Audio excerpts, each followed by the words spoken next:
Welcome to Ghouls Night Out with your hostesses, Brandy and Jody.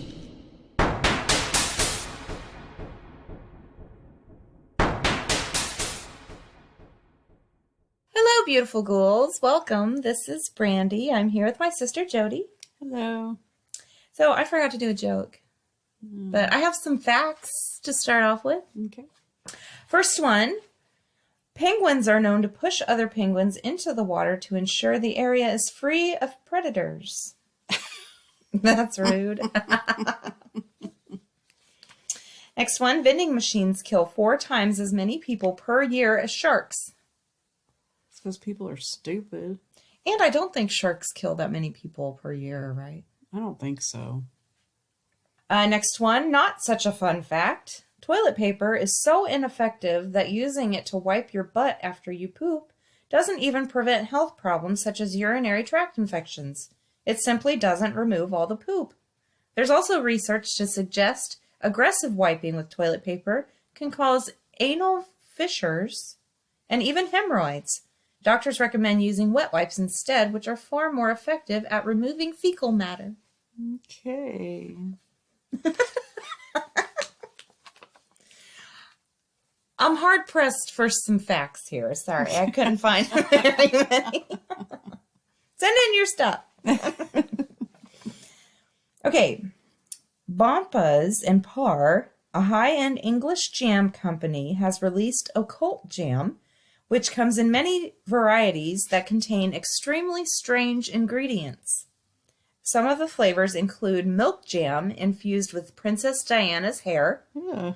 absinthe and pineapple jam with sand from the Great Pyramids, or plum and oak jam with wood from a British warship. And that's what, Jam. like you put on toast? Yeah. Why would Stop it. Warship. Yummy. Next one, a 19th century railroad worker named Phineas Gage had an iron rod rammed through his head and survived.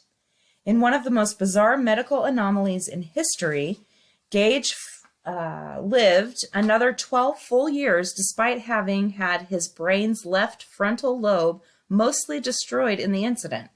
His story does have another interesting twist to it, though.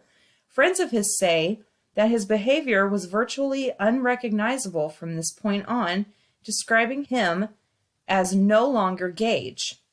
I wonder if the two things are related. Well, yeah. Yeah, they are. They removed his... Isn't that like your empathy and your I have good no decision making? And I think that's what it is. That would suck, though. I wonder if he went from bad to good or from good to bad. It doesn't say. Hmm. It just says he was unrecognizable. Hmm. It wouldn't surprise me if he was like a zombie. Mm-hmm. That sucks. Well, that's where they used to do the lobotomies, right? In the front. Oh, yeah, yeah. Part of your lobe. Weird. Yeah, and that just makes them, like, compliant, Yeah. basically. If they don't die. Yeah.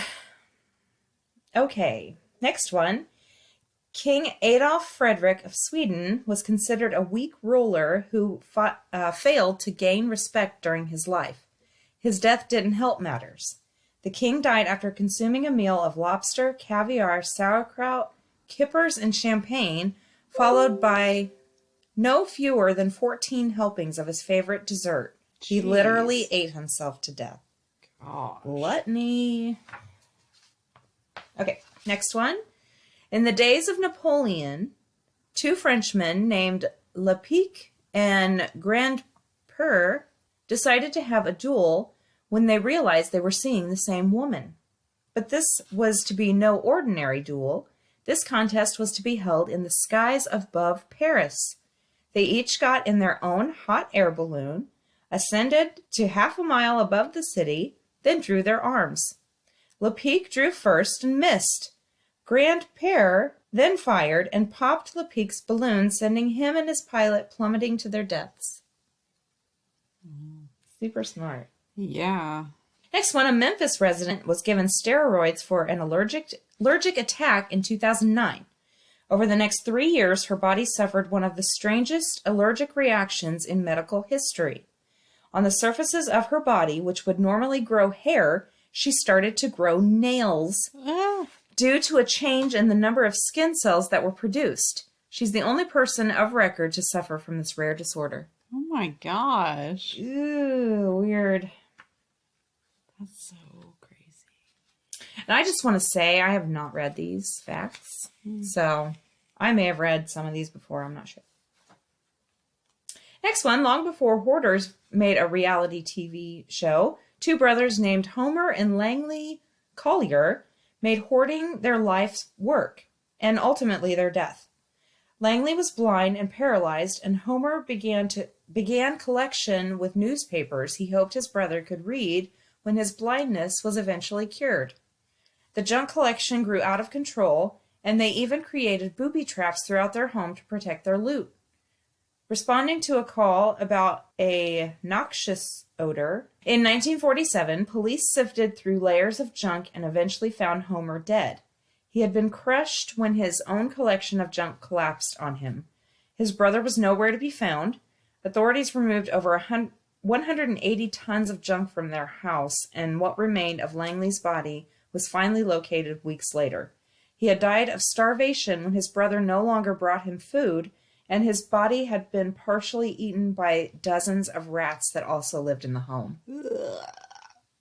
Yeah, we've heard that one. Yeah, that's horrible. I wonder why he stopped feeding his brother. Because he died. Oh! that would be a good reason. I thought he died first. Shut up.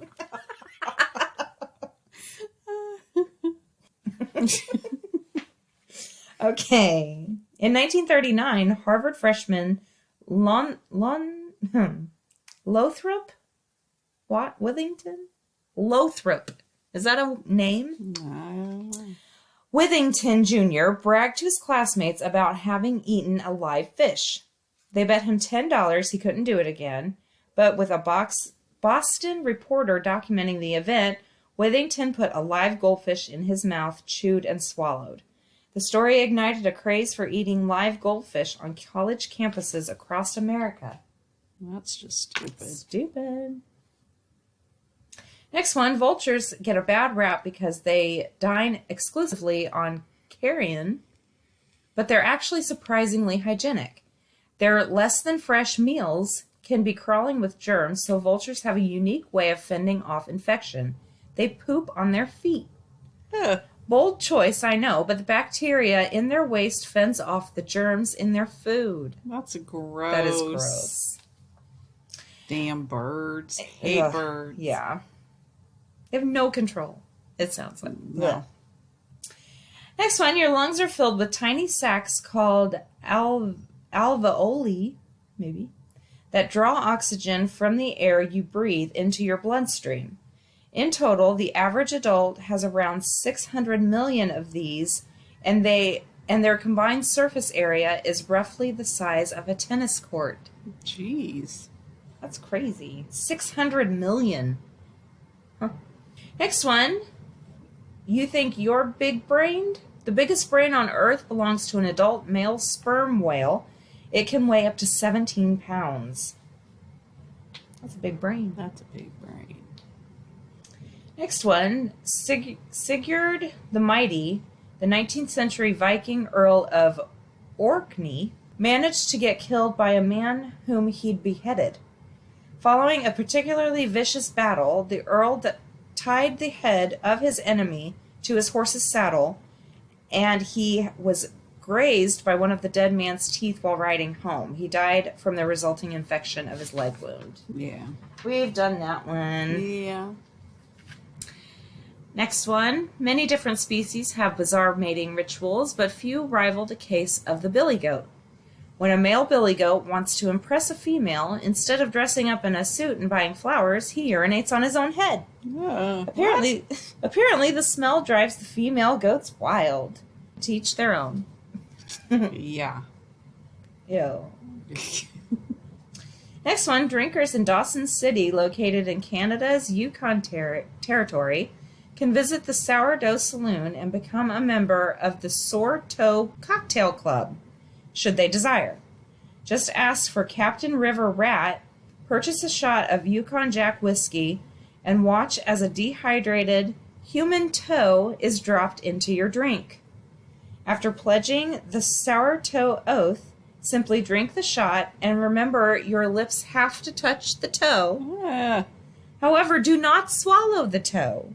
Since its inception in 1973, several overzealous patrons have downed the toe, either by accident or on purpose. The bar is on their 10th toe. The toes are often donated in wills by other patrons. There is now a fine of $2,500 for swallowing the precious digit. We repeat, do not swallow the toe. that's gross. That is disgusting. And they keep reusing the same toe? Ugh. Ew. Next one. Jean Calment won a place in the Guinness Book of World Records when she celebrated her 112th birthday in 1987, becoming the world's oldest living person. Calment would live for another decade, reaching the unsurpassed age of 122. But in 2018, it was revealed that the woman the world knew as Jean Calment was, more than likely, her much younger daughter, Yvonne. Upon Jean's death in 1934, Yvonne took her mother's place to help her father cheat France's estate tax. Oh my gosh. It's all a scam. Stupid. Next one, human hair is stronger than you think. Although a full head of hair can hold 12 tons, otherwise known as a combined weight of 2 elephants, so the next time you're holding up 2 elephants with your hair, don't worry, you've got this. Okay. Next one, graham crackers are named after 19th century evangelical minister Sylvester Graham, and they were supposed to make people have less sex. Graham believed that food influenced libido, and he advised adapting a bland diet to suppress lustfulness. Thousands embraced Graham's teachings and ate the flavorless wheat germ loaf that would eventually be repackaged with some added sugar, libido be damned, as delicious graham crackers. Yummy, yummy s'mores. Can you imagine graham crackers with no sugar? Ew. Ew. Oh. Probably tastes like, remember those biscuits that you would get for kids when they're teething? Oh, yeah. I don't remember what they're called, but ugh. It'd definitely make you lose your erection. No sugar, like, ew. Yeah.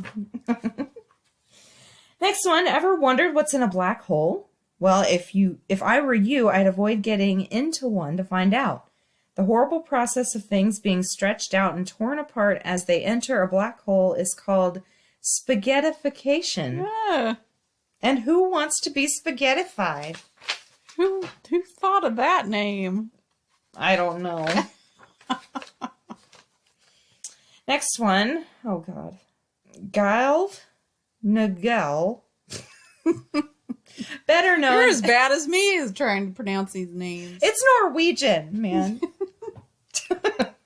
Better known as Fenriz, is best known as the drummer of Norwegian metal band Darkthrone. He agreed to be a backup candidate for a position on the town council of Norway. Though he didn't think much of the offer, he was elected. My campaign was a picture of me holding my cat saying, "Please don't vote for me." But people just went nuts. He said he's not allowed to deny or resign from the position for 4 years. Quote, "I'm not too pleased about it. It's boring." He also said there's not a lot of money in that either, I can tell you. Next one, when King Philip the Ninth of France, I think, Philip the Fair, discovered his 3 daughters-in-law were having intimate relations with knights from his court, he forced his daughters to stand trial for adultery. 2 of the daughters were found guilty. They had their heads shaven and were sentenced to life imprisonment. The knights found guilty were castrated, flayed, disemboweled, and hanged. Jeez. Says, how's that fair? Really? Well, damn it. Next one, the oldest recorded British joke dates back to 10th century AD. Here it is. What hangs at a man's thigh and wants to poke a hole that it's often poked before? His penis? A key. Oh. I see comedy hasn't come very far in the last 1,000 years. So I did have a stupid joke. Yes, you did. Yes, you did. What hangs at a man's thigh and wants to poke a hole it's often poked before? It's a penis. Yeah, they misspelled penis.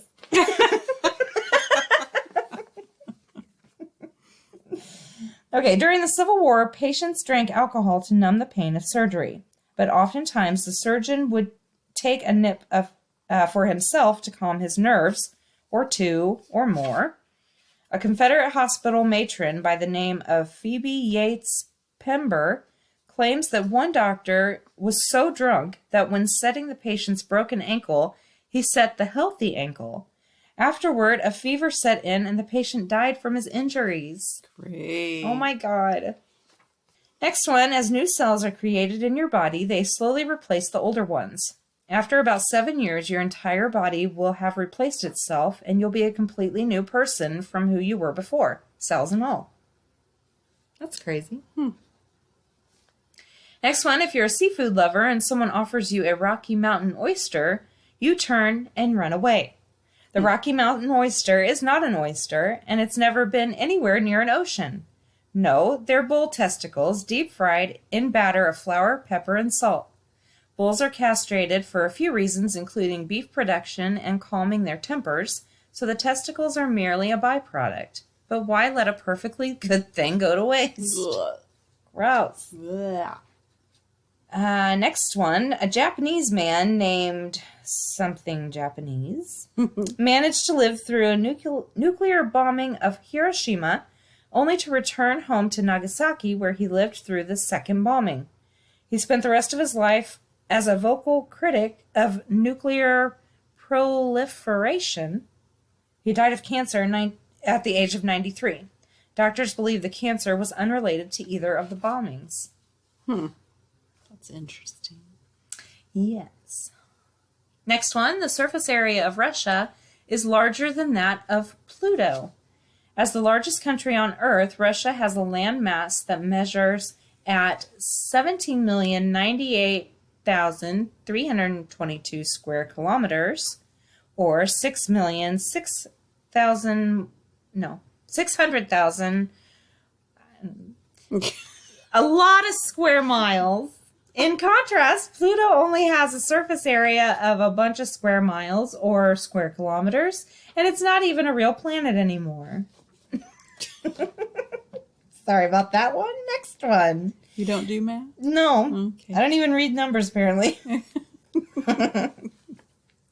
Okay, in Buenos Aires in 1983, a dog fell out of a 13th floor window and instantly killed an elderly woman who was walking on the street below. As if that wasn't bizarre enough, gaping onlookers were struck by an oncoming bus and one woman was killed. A man died of a heart attack after witnessing both events. Jeez. Holy shit. Those were mine. Oh, For the beginning. okay. So this week I did people reveal the moment they realize the kids in their lives are super creepy. Oh, I love these. Okay. I got this from Ranker. I have 2 kids and they are both creepy. When my son was 4, he told me he wished he could cut my head off and take it to school with him. Oh my God. A couple of weeks after her 5th birthday, while I put my daughter to bed, she asked, "Why doesn't the lady in my wardrobe like you, Daddy?" Ooh, what?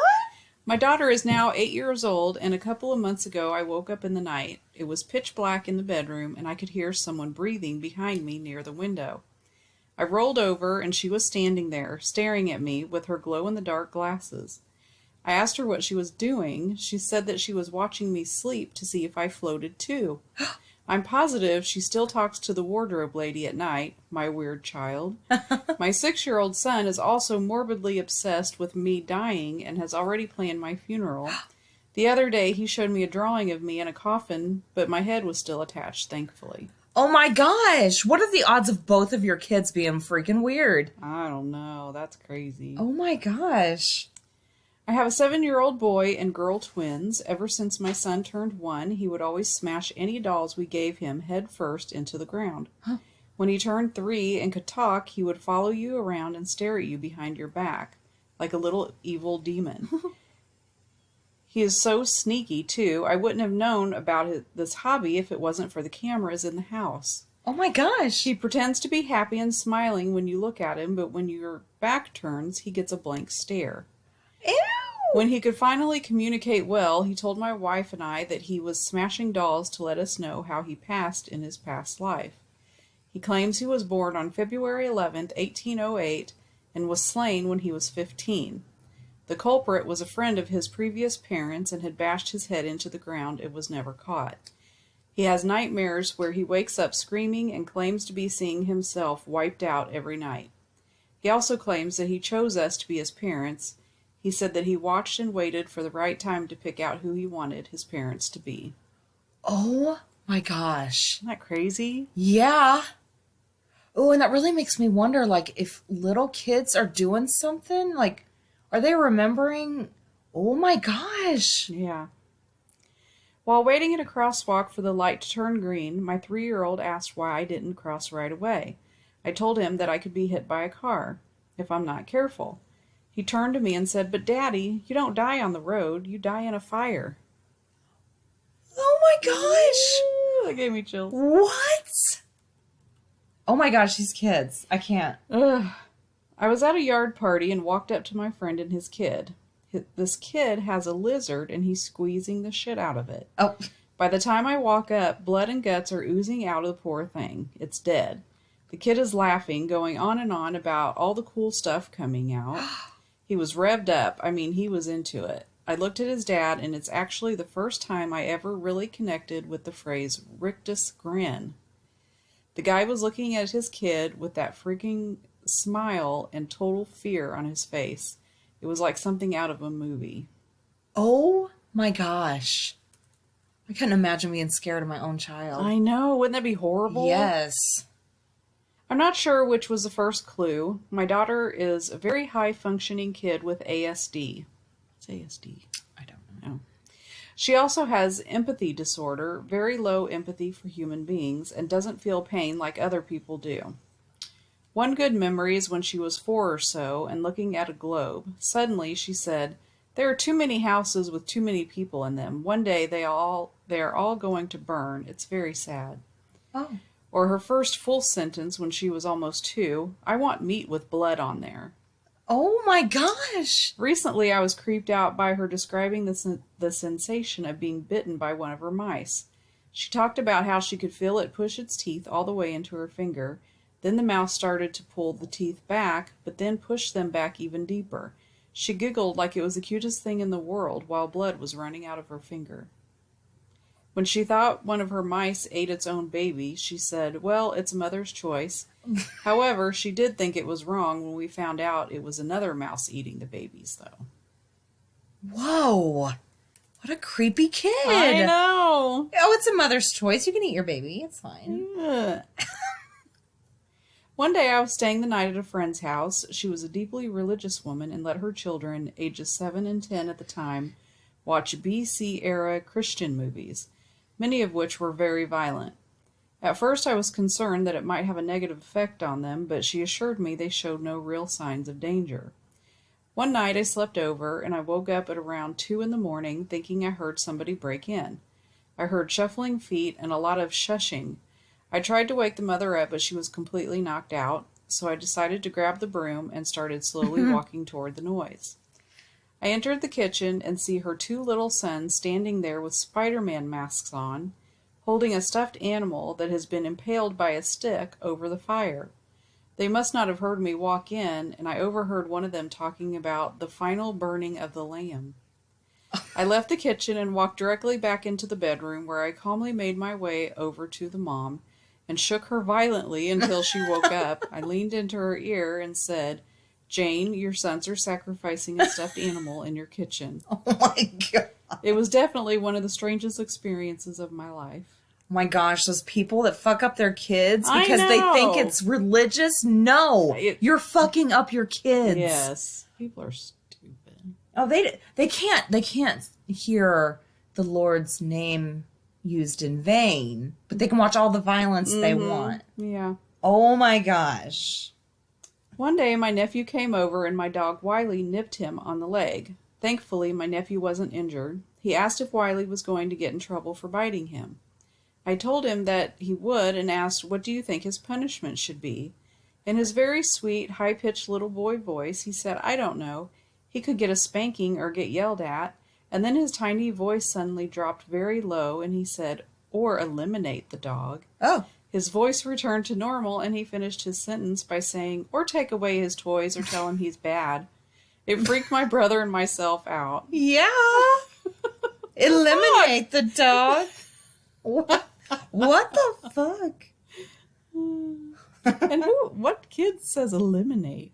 A weird one. Yeah. For sure. Weird kids. I woke up in the middle of the night to the sound of my 18-month-old running around her room. I walked to her room, opened the door, and saw nothing. It was almost completely dark, and there was no toddler running around. I called out to her playfully, "Erica, where did Erica go?" Silence, and then from behind me, "Shh!" I almost screamed. She was standing completely still and quiet in a dark corner of the room the whole time. She decided that shushing me as loudly as possible was a good idea. I lost 10 years of my life that night. She's 3 now and continues to be the child out of a horror movie. I'm hoping I can raise her to be a productive demonic member of society. Whenever I'm using scissors, she always yells, "Fix the cat's tail! Fix it, Mom!" Oh my god. I don't know what she means by it, and I don't know where she got the idea, but all sharp objects are locked away very securely. I honestly don't know what fixing the cat's tail involves. I don't ever want to know. No, with scissors? That's not fixing nothing. Oh my god. What a creepy kid. I'm a regular babysitter for 2 boys, aged 9 and 5. Both are horrible listeners and very difficult to manage, but the oldest one may have some serious issues. He's incredibly smart. He's in the 4th grade and is already at an 8th grade reading level. Wow. I'm talking about a very intelligent kid who knows right from wrong. These are some things I've experienced. Little brother was in the bathtub when the older brother came in and urinated on him because he wanted to and it was fun. No. Older brother punched younger brother in the face, stepped on his head, and started choking him. I asked him why he would hurt his brother so badly, and he responded, "Because I like to hurt him." Oh my god. He draws demon skulls and Demogorgon-like creatures all over his homework. Remember, this kid is only 9. That's not that bad. He is very manipulative to get his way. For example, the kids were misbehaving, so I took away electronics. The oldest boy screamed and yelled in my face, then took my phone and threw it into the woods behind his house. He then tried to make a wager with me that he wouldn't retrieve my phone until he got the PlayStation back. I think I might be dealing with a sociopath here. I think you might be right. Yeah. Crazy. When my daughter was 1.5 years old, she got out of bed in the middle of the night, came up to me while I was sitting at my desk and said, "The fire, it's coming, shh," with a finger to her lips, and then went right back to bed. Oh. Then when she was 2, she and I were playing with her baby dolls on her bed. I asked her, "Sweetie, do you want Mommy to have another baby?" She looked me dead in the eye, took a pillow, held it over one of her dolls, and whispered, "No." At 3, she came up to me, stroked my ear softly, and whispered, "Take your ear off, Mommy. I'd do it." What? Finally, just after her 3rd birthday party, she was in her room popping balloons, and I heard her say, "Pop all the balloons, pop all the joy." I'm pretty sure she's harmless, but she's a creepy little girl sometimes. Oh my gosh. My kid never did anything weird like that. No. No.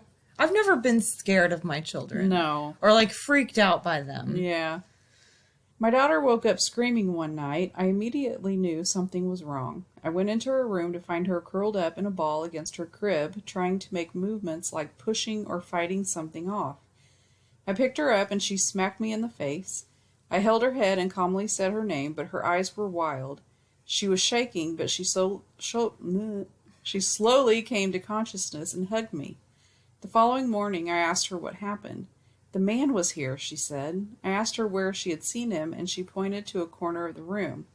I asked her what he looked like. She pointed at her skin and said black, and proceeded to make goggles around her eyes with her hands and said red. Ew. It hasn't happened since we moved out of that house, but some other troubling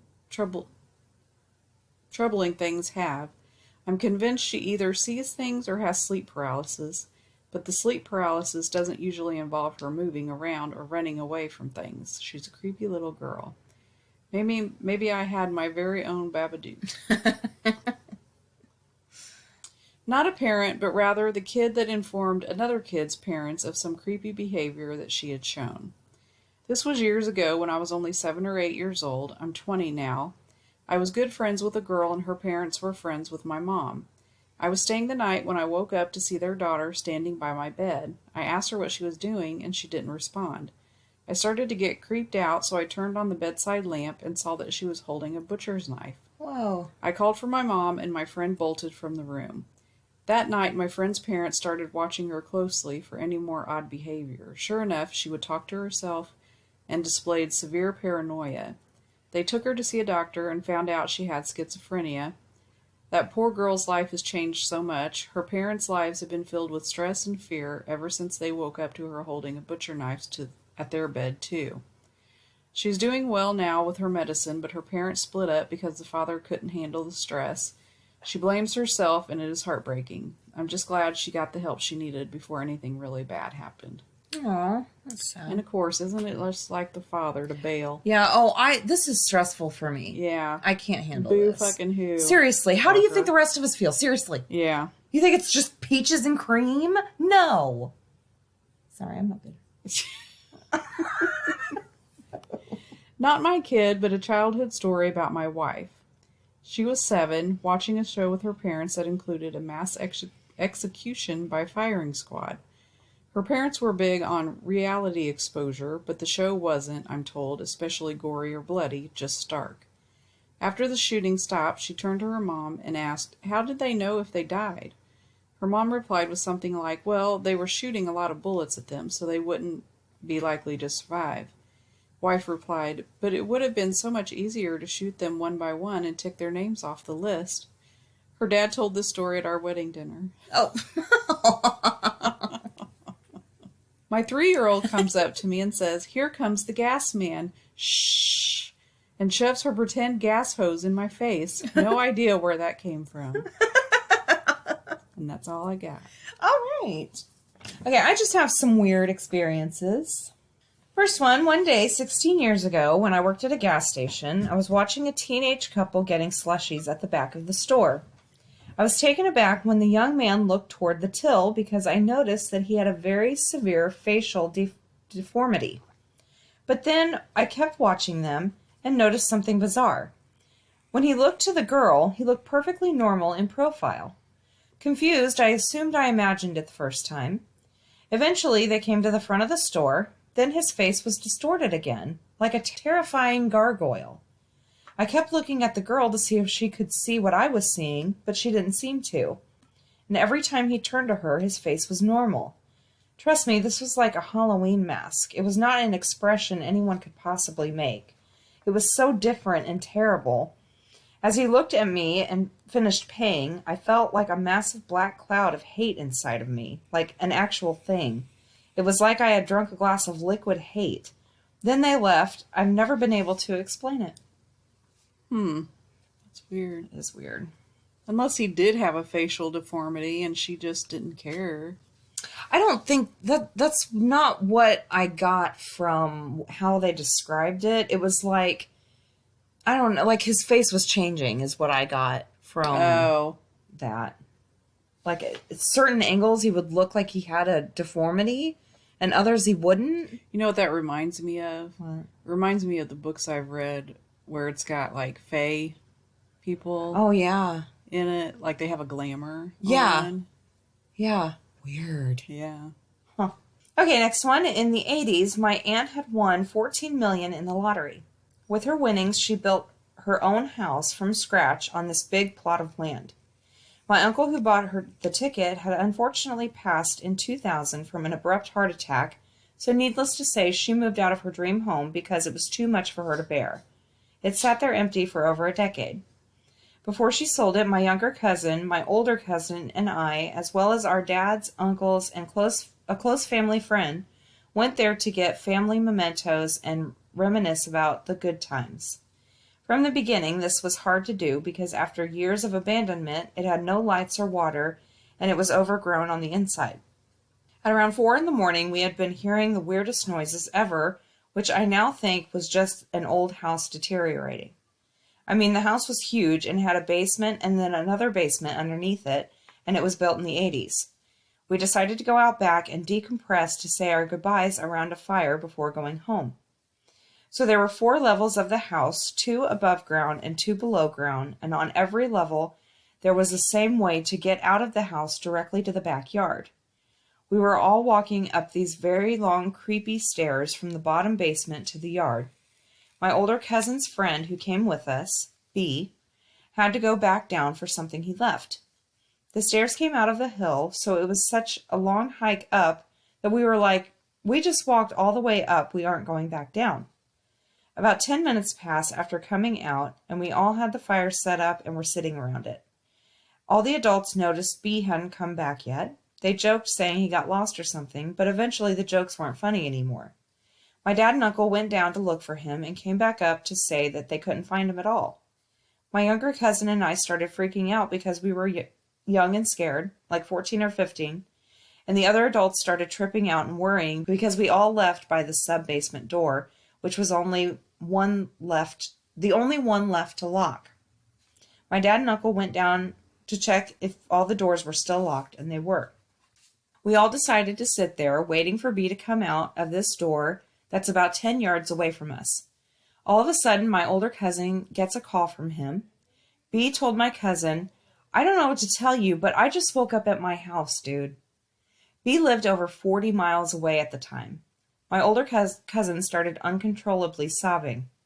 My younger cousin's dad, Z, said, "Nope, it's time to go now," and starts to get up and throw water on the fire. Then, out of completely deafening silence, this sound that was unbearably loud shook all of us. It sounded like a giant generator getting shut off.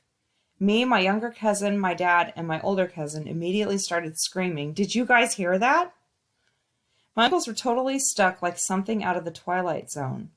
One of them was in a position of getting up, but the other was stuck where he was. The other was laughing at everybody, but wasn't anymore. He was just open mouth, crinkled eyes, smiling like he did when he was laughing. My dad and older cousin started shaking them. My dad was freaking out and must have thought they died because he kept saying, "Please no, please don't do this."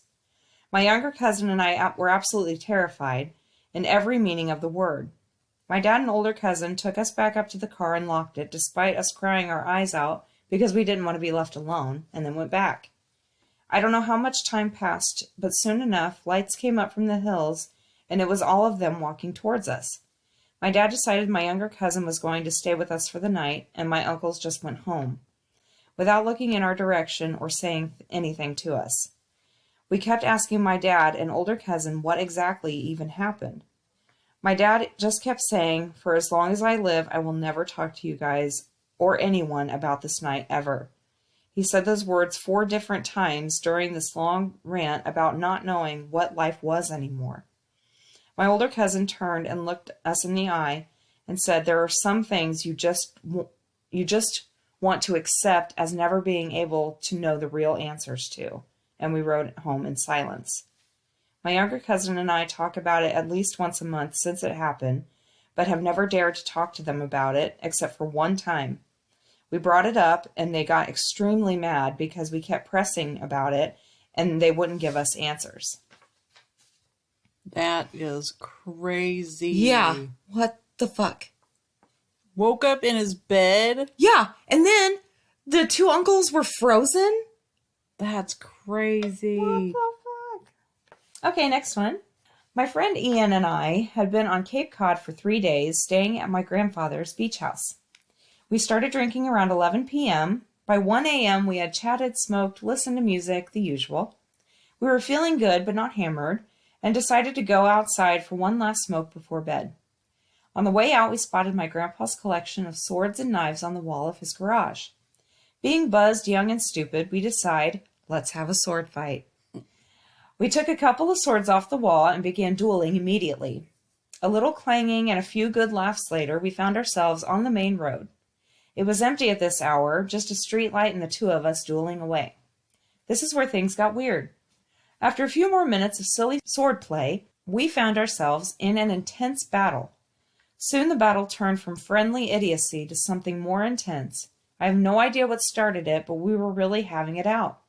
I lunged, he lunged, things escalated, and it was quickly out of hand. Then, out of nowhere, I got the better of him.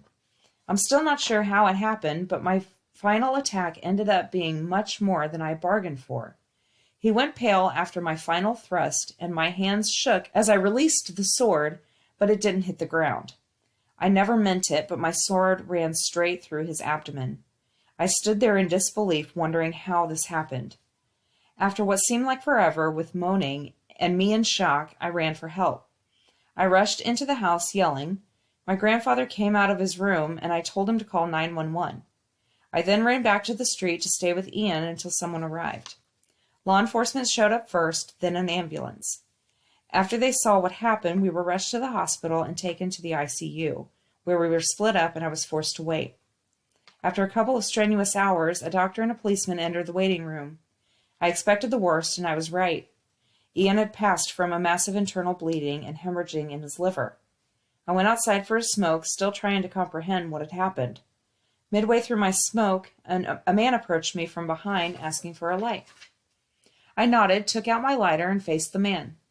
The man I faced wasn't who I expected. It was Ian. He looked at me, puzzled at my hesitation and shock. I lit a smoke, speechless and immensely confused. "You all right, dummy?" he said. I looked around, and we were back on the main street, swords in hand. "Let's fight, coward!" He swung his sword around in the air and smacked me on the arm, jolting me back into reality. I took a drag of my smoke, picked up my sword, and parried his second swing. I wasn't myself, and he knew it, so we went back to the house. We watched TV and passed out. I didn't tell him what I had seen until years later, and even then he didn't believe me. He still teases me about murdering him, and he calls me the swordsman whenever we drink together. And that's my glitch. Wow.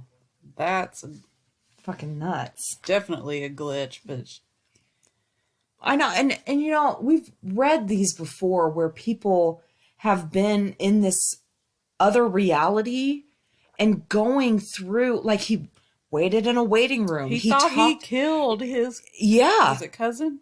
his friend. Yeah. Like, what the fuck? Insane. Okay, next one.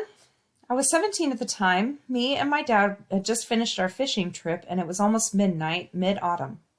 When I was about to get in the car, he told me that he did not want me to sit in the front seat on the ride home.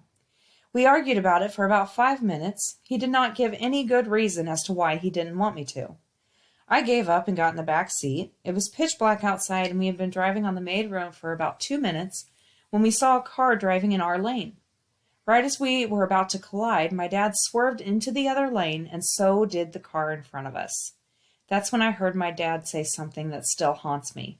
He muttered, "I knew it," at the very last second, and then I blacked out.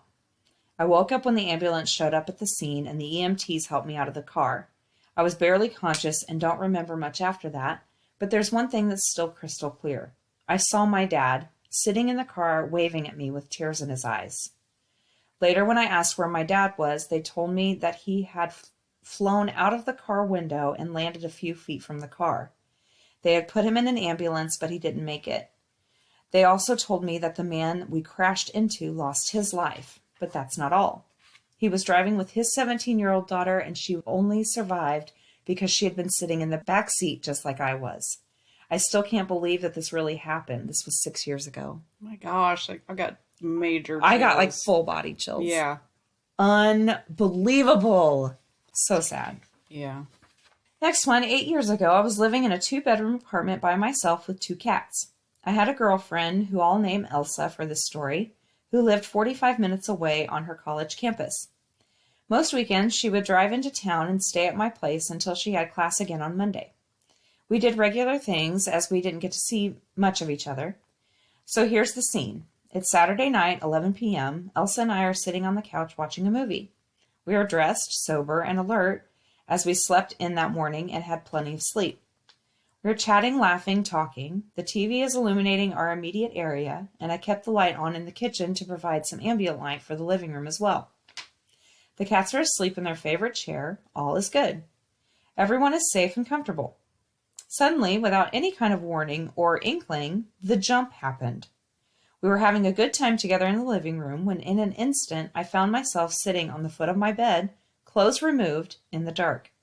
For about 1/2 of a second, a million thoughts entered my head. Had something fallen off the wall and hit me in the head? Did I have a seizure? Was I dreaming the whole time? Where's Elsa? Then the scary part. I turn to my right, and Elsa is also sitting on the bed, at the foot of my bed next to me, clothes removed. Her eyes are the size of golf balls, and she's trembling. I realize I am as well. I tried to speak and ask her if something had happened, but I'm so frightened I only stutter. After looking around the room and realizing we are alive, she managed to ask me what happened. I didn't want to answer in case it was just me, and I didn't want to come off as nuts. I just looked at her. After a pause, she started asking me again if I had turned off the lights, or removed our clothes, or if I knew what was going on. I didn't. Neither of us had experienced grogginess or confusion before the event. Furthermore, we didn't experience any sensations other than fear and confusion after. No aches, pains, bumps, bruises, or cuts. I reached for my phone to call my mom and see if a doctor would be appropriate. I noticed that it is not 11 p.m. anymore, it's now 3 a.m. In that sudden instant, at that instantaneous change of scene, 4 hours had passed. Everything in the house had been turned off, and we had been stripped. We went to the ER, as my mom's fear was a gas leak. No signs of toxins or injury were found on either of us. Elsa made an appointment for a CAT scan, which also came back as expected. I explored possibilities like a gas leak, poisoned consumer goods like our soda or fast food, neurological malfunctions, and more. But the one thing that always bothered me was the fact that Elsa and I lost and acquired the time at the exact same instance, 4 hours apart. Neither of us witnessed anything that the other didn't, and there were no lingering effects. For weeks I kept bringing it up with her, just hoping one of us would remember something. I browsed forums of all types of sites, searching for answers. Every time I brought it up, Elsa would get scared at the memory and beg me to just let it go. I couldn't. I'm no writer, so I'm sure I left some things out that would have been helpful in understanding the magnitude and surrealism of this event and how it affected Elsa and I. Somebody tell me what happened to me. I don't know. Weird. I want to know if they were completely naked or like if they had their underwear on, because they said they were stripped, but Yeah. I don't know. fucking weird. Nuts. Next one. This morning I wrecked my car. I started up a hill and there was a truck and trailer turning in front of me. I was a good few car lengths behind him, but I still slowed down because he was moving slowly. He quickly made the turn, I sped up, and then he stopped suddenly, leaving the trailer sitting out in the road. I slammed on my brakes and tried to stop, but still ended up sliding into him. The next couple of seconds were a bit blurry, but I remember seeing the front of my car slam into the Mansfield bar at the back of the trailer, and it came through my windshield. The whole crash only lasted a few seconds, but I know my car had gone under the end of the trailer, jarring the bar loose. I saw it swing into my windshield, hitting me in the face. I remember feeling the metal slam into my face and tasting blood. My face hurt badly, and my 2-year-old was screaming in the back seat. My head was hurting worse than any pain I had ever felt, but I had to make sure he was okay. I laid my seat back enough to twist around to look at him. He was safely buckled in his car seat and had no signs of injury, but he was obviously scared, as he had just been asleep a few minutes prior to this. When he saw my face, he screamed louder and started crying even more. The last thing I remember is hearing the guy I hit calling an ambulance. As I drifted off, I could hear my baby screaming, but I didn't have enough strength to get to him.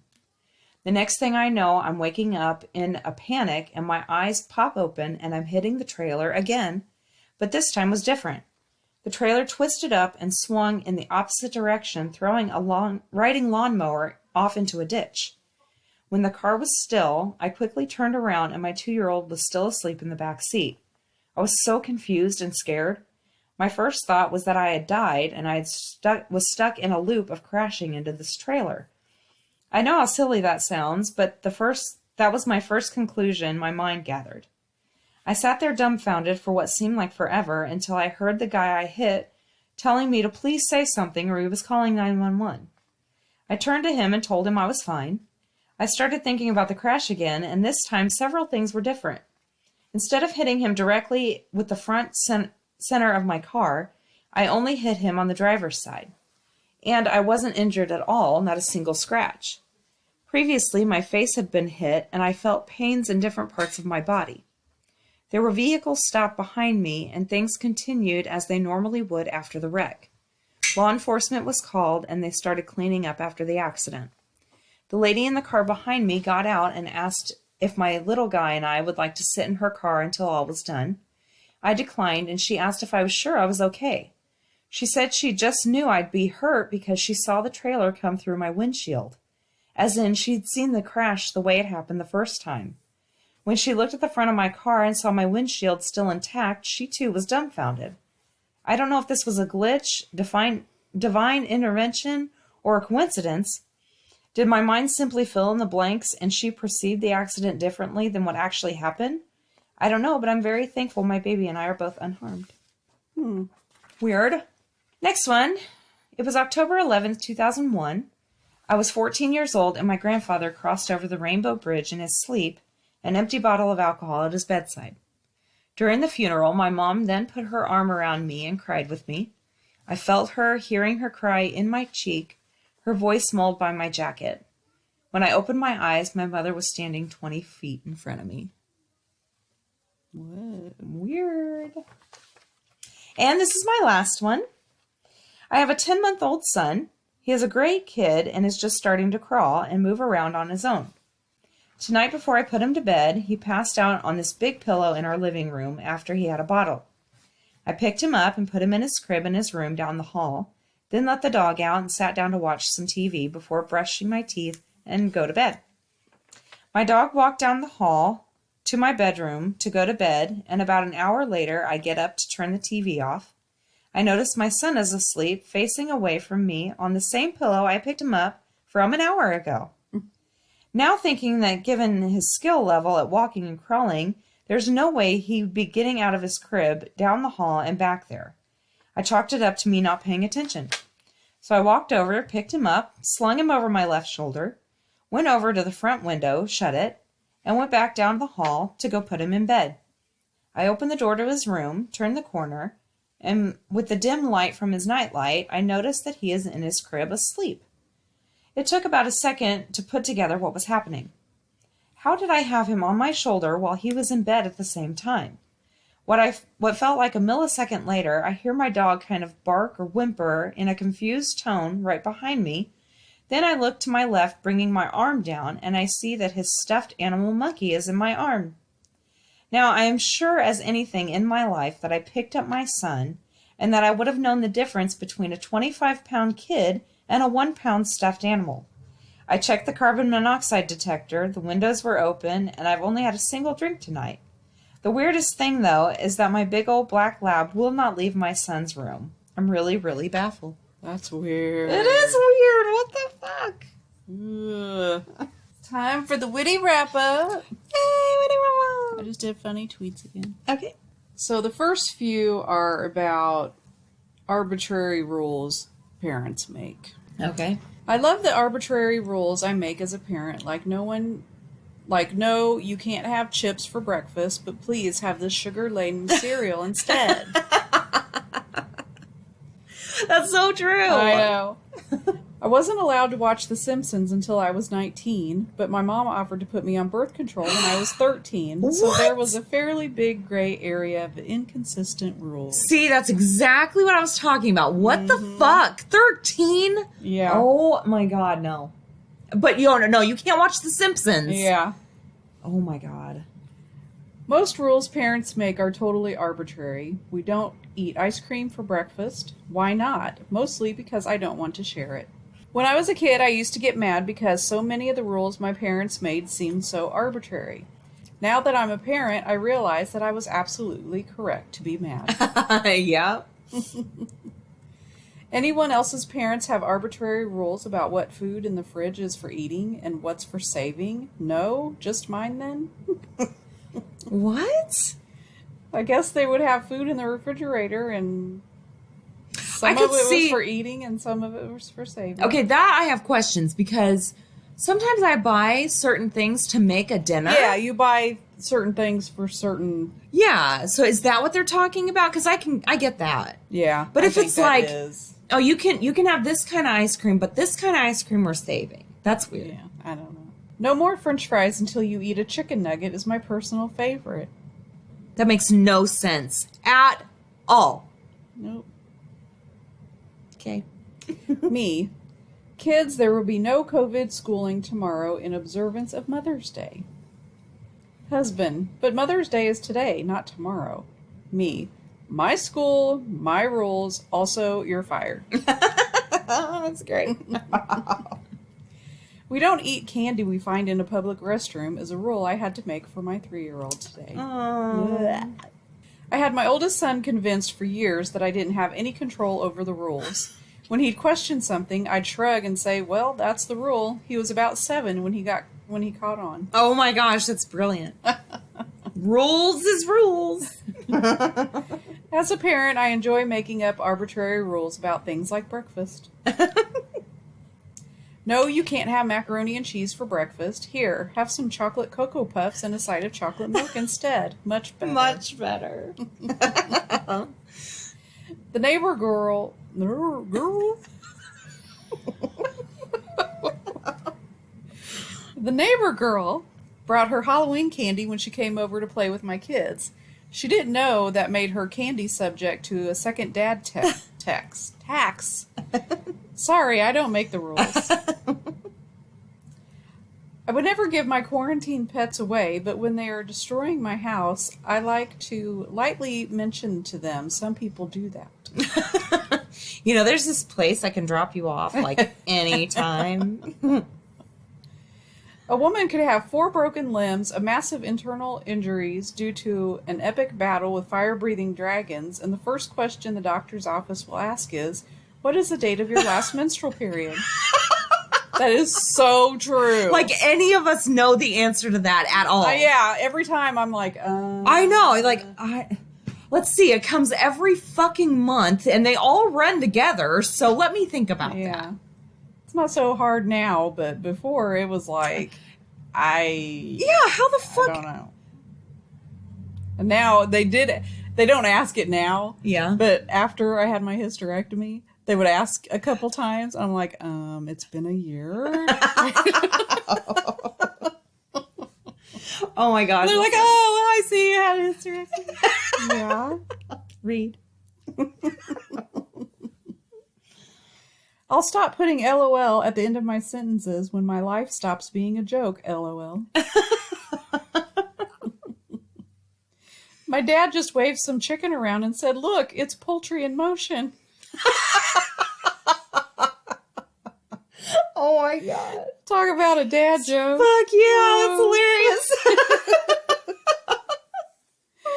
My friend makes fun of me because I nod and say hello, sir or madam, when I pass dogs on the street. But it's called having a little fucking respect. Yeah.